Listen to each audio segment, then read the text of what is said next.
Hi YouTube family, my name is Vicky and in today's video we are going to learn how to enable billing on AWS account. In order to enable the billing on the AWS account, we require three services.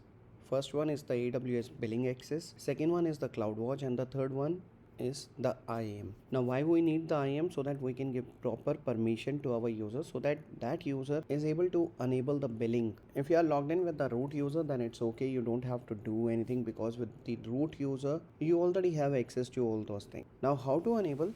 Let's go step by step and understand. For this, first we need to go to the billing. Now this is the billing dashboard. Here what we need to do is we need to come to the preferences, and from the preferences we need to select the billing preferences. Here we have couple of options like invoice and alert preferences. We need to go to the alert, and here we need to enable this thing, CloudWatch billing alert. Need to remember one more thing. Once we are going to enable this thing, there is no way we can disable it. So let me show it to you. In my case or in my account, this is already enabled, and if I'm going to click on edit, see here it is giving me the message, once enabled this preference cannot be disabled. Now here I want my alert to go to the CloudWatch, and in the CloudWatch I'm going to create an alert for that. How to enable this thing? We just need to click on this and we just need to check this box, then we need to click on update and we are good, and it is going to enable. One more thing which you need to remember, once we are going to enable this thing, it will take 15 minutes to get fully activated. Now once this thing is enabled, what we need to do is we need to go to the CloudWatch.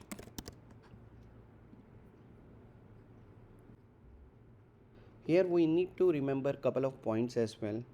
Billing metrics data is only going to be stored in the North Virginia region, irrespective of the region you are using. So let's suppose if you are using Mumbai region or any other region and you are enabling the CloudWatch, all the metrics data is going to be stored in the North Virginia only.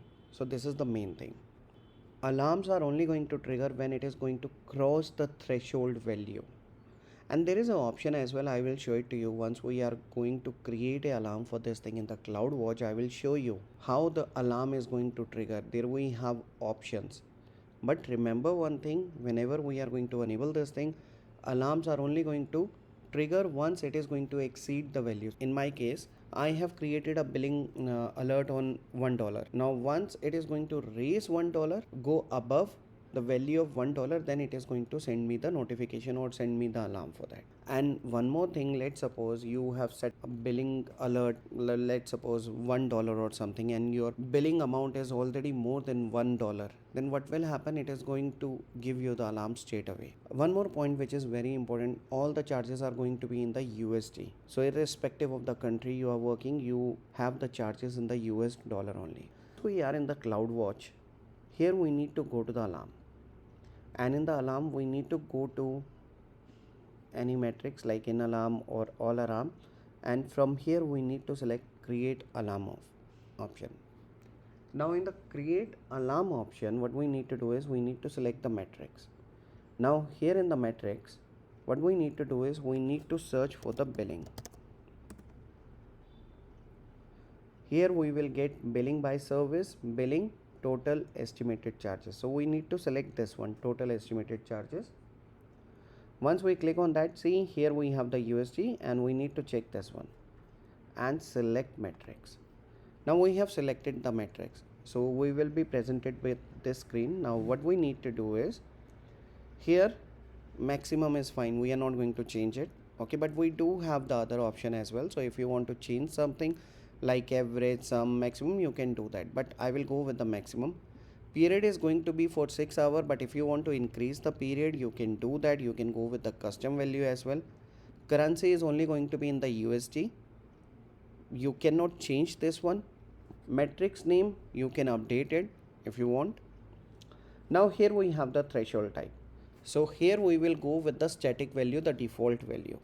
Here we have the greater, greater equal, lower equal, and lower. See here, if we are going to select the greater, equal, or lower or something like that, it is going to work, but the recommended is we will always go with the greater. So whenever the threshold is greater than the particular value, then it is going to give us the alert. Now here in the USD we can mention like 20 USD I can mention. Let me go to the advanced configuration. In the data point, 1 out of 1 is fine with me. Treat data is missing. I'm not going to change this value. Here we have the option to send a notification. Now we have three state here.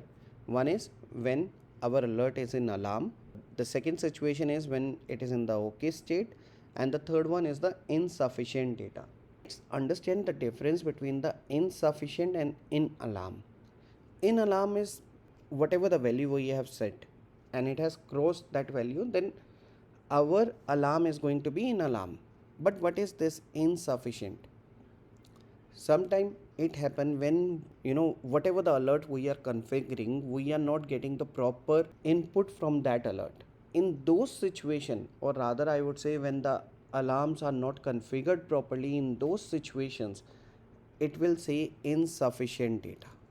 Okay, so if you get insufficient data at the time of creating of the alarm, or let's suppose you have just created an alarm and after that you are getting a insufficient data, wait for one or 2 minutes, it will automatically get changed to OK or in alarm state. But if it is not going to change, then we need to look for it, because insufficient means that it is not receiving the input.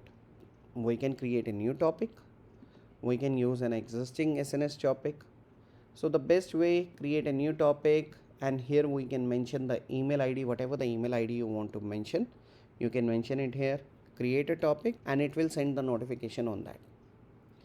After that we do have other actions as well, but these actions are not applicable for this one, so we are not going to do anything. Then next, and let me remove this thing, I don't want this notification. Next, here we need to give the name of the alarm.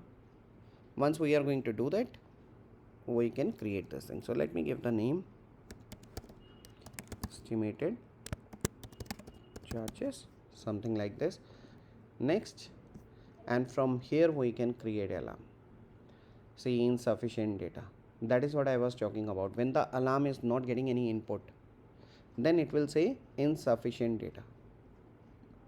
If I have configured it correctly, what will happen, it is going to change the state to OK or something like that.